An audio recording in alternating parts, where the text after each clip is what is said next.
السلام علیکم ورحمۃ اللہ وبرکاتہ۔ ہم نے پچھلی بار جنت کے ناموں اور اس کی شان کے بارے میں جانا تھا نا؟ آج ہم جنت کی وسعت یعنی چوڑائی اور اس کے دروازوں کے بارے میں قرآن اور حدیث کی روشنی میں جانیں گے۔ جنت کی وسعت کے بارے میں تو سن کر آپ کی عقل دنگ ہو جائے گی۔ جنت کی کم سے کم وسعت کا تصور زمین اور تمام آسمانوں کی وسعت کے برابر ہے، لیکن زیادہ سے زیادہ وسعت کی کوئی حد نہیں۔ سورہ آل عمران آیت نمبر 133 میں اللہ تعالیٰ فرماتے ہیں، دوڑ پڑو اپنے رب کی مغفرت کی طرف اور اس جنت کی طرف جس کی صرف چوڑائی آسمانوں اور زمین کی وسعت جیسی ہے۔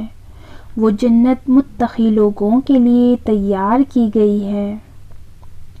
جنت کو دیکھنے کے بعد ہی صحیح طور پر اندازہ ہوگا کہ جنت کتنی بڑی ہے اور اس کی نعمتیں کتنی عظیم ہیں۔ جنت کے 100 درجات ہیں، ہر درجے کے درمیان اتنا فرق ہے جتنا زمین و آسمان کے درمیان فاصلہ ہے۔ جنت میں ایک درخت کا سایہ اتنا لمبا ہوگا کہ گھوڑا سوار 100 برس تک مسلسل اس کے سائے میں سفر کرتا رہے تب بھی ختم نہیں ہوگا۔ حضرت عبداللہ بن مسعود رضی اللہ تعالی عنہ کہتے ہیں کہ رسول اللہ صلی اللہ علیہ وسلم نے فرمایا، جہنم سے سب سے آخر میں نکلنے والے آدمی کو میں پہچانتا ہوں۔ وہ شخص کولہوں کے بل گھسیٹتا ہوا جائے گا تو دیکھے گا کہ سب لوگوں نے اپنی اپنی جگہ پر قبضہ جما رکھا ہے اور اس کے لیے کوئی جگہ باقی ہی نہیں۔ پھر اس سے پوچھا جائے گا، تمہیں وہ وقت یاد ہے جب تم جہنم میں تھے؟ عرض کرے گا، ہاں یاد ہے۔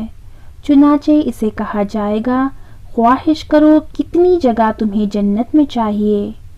وہ خواہش کرے گا، پھر اسے کہا جائے گا، تیرے لیے تیری خواہش کے مطابق جنت میں جگہ ہے اور 10 دنیاؤں کے برابر مزید بھی تمہارے لیے جگہ ہے۔ وہ شخص عرض کرے گا، یا اللہ، تو بادشاہ ہو کر میرے ساتھ مذاق کرتا ہے، جنت میں تو معمولی سی جگہ بھی باقی نہیں رہی۔ حضرت عبداللہ بن مسعود کہتے ہیں کہ یہ ارشاد فرمانے کے بعد رسول اکرم صلی اللہ علیہ وسلم اتنا ہنسے کہ آپ کی داڑھیں نظر آنے لگی۔ ایک دوسری روایت میں ہے کہ اللہ تعالیٰ اس آدمی کے جواب میں فرمائیں گے، میں تجھ سے مذاق نہیں کر رہا، بلکہ میں جو کام کرنا چاہتا ہوں اس پر پوری طرح قادر ہوں۔ اسے مسلم نے روایت کیا ہے۔ دراصل رسول اکرم صلی اللہ علیہ وسلم کو بندے کے جواب پر ہنسی اسی وجہ سے آئی کہ بندے کا اللہ تعالیٰ کی قدرت کے بارے میں گمان کس قدر ناقص ہے کہ وہ اللہ تعالیٰ کے فرمان کو ناممکن سمجھ کر مذاق کہہ رہا ہے۔ آخری آدمی کو اس دنیا سے 10 گنا زیادہ عطا کرنے کے باوجود جنت میں جگہ بچ جائے گی، جسے پوری کرنے کے لیے اللہ تعالیٰ ایک نئی مخلوق پیدا فرمائیں گے۔ سبحان اللہ۔ چلیے اب ہم آتے ہیں جنت کے دروازوں کے طرف۔ اہل جنت کی آمد پر فرشتے جنت کے دروازے کھولے ہوں گے اور کہیں گے، سلام ہو تم پر، بہت اچھے رہے، داخل ہو جاؤ اس جنت میں ہمیشہ ہمیشہ کے لیے۔ آپ کو پتا ہے سب سے پہلے جنت کے دروازہ کس کے لیے کھولا جائے گا؟ حضرت انس بن مالک رضی اللہ تعالیٰ عنہ کہتے ہیں کہ رسول اللہ صلی اللہ علیہ وسلم نے ارشاد فرمایا، قیامت کے روز میں سب سے پہلے جنت کے دروازے پر آؤں گا اور دروازہ کھلواؤں گا۔ جنت کا خازن دروازہ کھٹکھٹانے پر پوچھے گا، کون ہے؟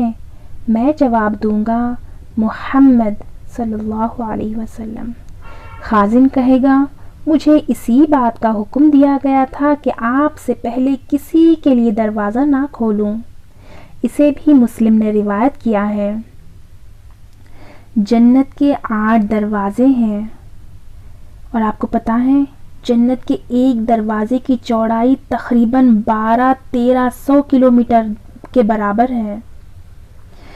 سبحان اللہ، کس طرح ہماری عقلیں جواب دیتی ہے جب جب جنت کا ذکر آتا ہے نا۔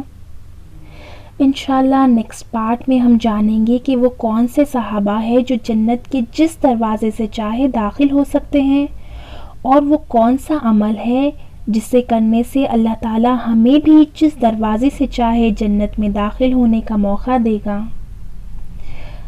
آخر میں اللہ تعالیٰ سے دعا کرتی ہوں کہ اللہ تعالیٰ ہمیں بھی ان لوگوں میں شامل کر لے جس سے وہ راضی ہے، اور ہمیں ہدایت دے کہ ہم ہر لمحہ اس کی مرضی کے مطابق گزاریں۔ آمین۔ السلام علیکم۔